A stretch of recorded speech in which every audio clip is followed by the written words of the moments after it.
What's up, everybody? It's your boy Afterfought, and today I'm doing a review on the game Hades. It is an absolutely fun game. Hades is a top-down hack-and-slash roguelike game. The goal of the game is to get your character, Zagreus, out of Hades. Along the way, you're going to meet a bunch of fantastic characters, such as Zeus, Poseidon, and more, as you escape from your father's, Hades, homeland. The game itself just came out on PlayStation and the Xbox Game Pass. I played the game on the Xbox Game Pass for PC, which is totally worth it. Side note, this is not a paid promotion, that's just how I played the game. As usual, I'm going to go over the story and the gameplay. So, without further ado, let's get into the story. Hades starts with Zagreus, the prince of the Underworld, as he attempts to escape his father's grasp. Along the way, he has to go through several lands, such as Tartarus, Asphodel, and Elysium, all set up with dangerous enemies. Zagreus is not alone, though. He has many different friends and foes that will give him either buffs or debuffs. More of this will be explained in the gameplay segment of this video. In addition to that, Zagreus meets the Greek gods and warriors such as Achilles and Hypnos. The story itself is well set up. Every character is very believable and refreshed from the ancient Greek or Roman history to give a modern take on the story. The art style gives them a refreshing, almost anime style, but instead it's very cel-shaded, and the voice acting is super well done. I would give that part a 10 out of 10 by itself. Each god has a different personality, it's well distinct and well defined. I never got bored of any of the voices, and whenever you interacted with the gods themselves, they had different pieces of dialogue, keeping the gameplay and the story refreshed. The game itself had a lot of cool lore too, such as in the Codex. The Codex, while I didn't really go through it that much, explained different pieces of the lore, and on top of that, combined with the gameplay to really understand how the world around you builds up and how each character is defined. On top of that, the world itself is very organized and looks very, very nice. You know which area you are in, you know how the game is going to work, and you can see the beauty in the art style, which really plays out to which level of Hades you are truly in. I honestly did not have any problems with the story. The characters, like I mentioned before, were very well developed, and you constantly heard different pieces of dialogue upon returning.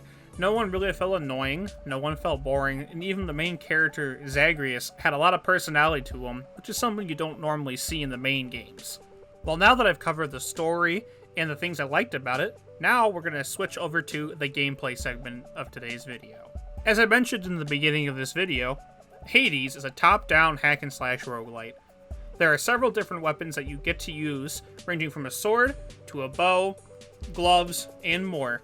Each of them require a different playstyle and brought upon many different advantages and some disadvantages to using them. Some of the weapons are a little hard to control, but none of them are truly impossible. In fact, many of them were really fun to learn.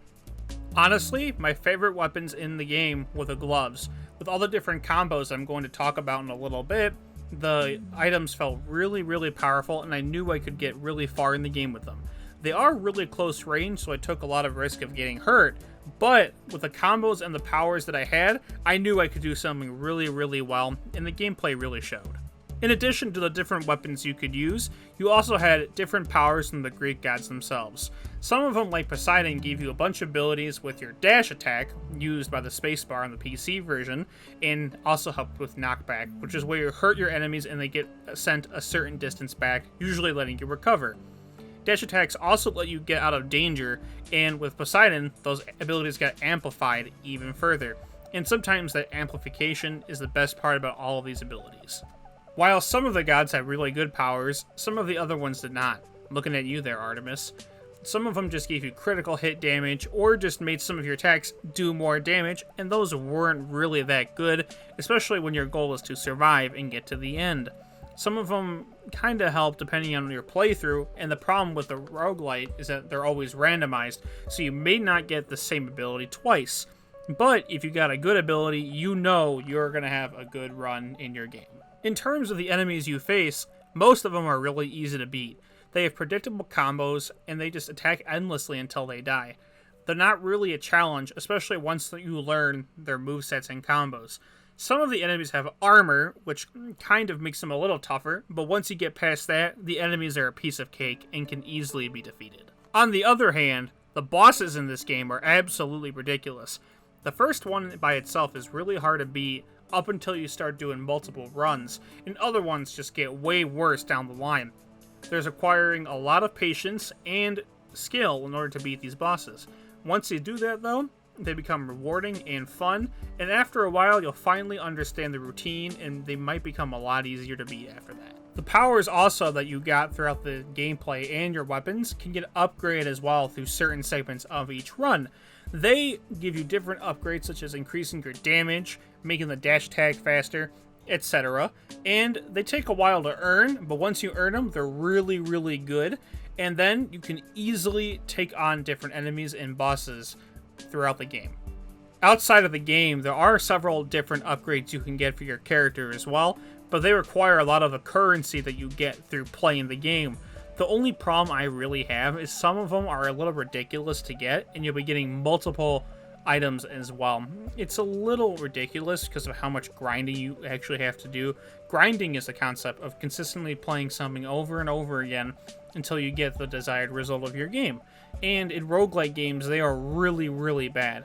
Hades itself doesn't have much grinding outside of getting some weapons you want or the upgrades later in the game that allow you to live longer or do more damage.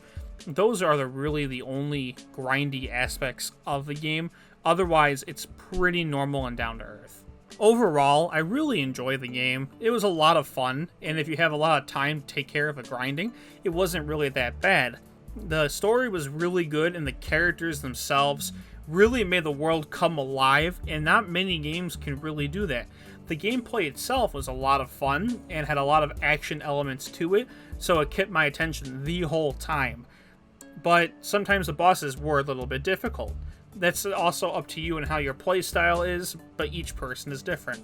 Overall, I'd give the game a 4.5 out of 5, mainly because of the bosses and some of the grinding, but otherwise the game is absolutely fantastic.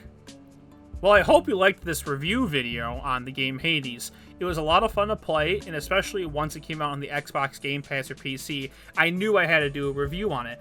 The game was really fun, and the developer, Supergiant Games, really deserves a lot of praise for the game that they made. I truly appreciate all the effort they made into the game, and the game was a lot of fun to play. And don't forget to like the video, subscribe to the channel, click that little bell for your notifications, as you know you're definitely going to want to see these videos, and I'll see you next time.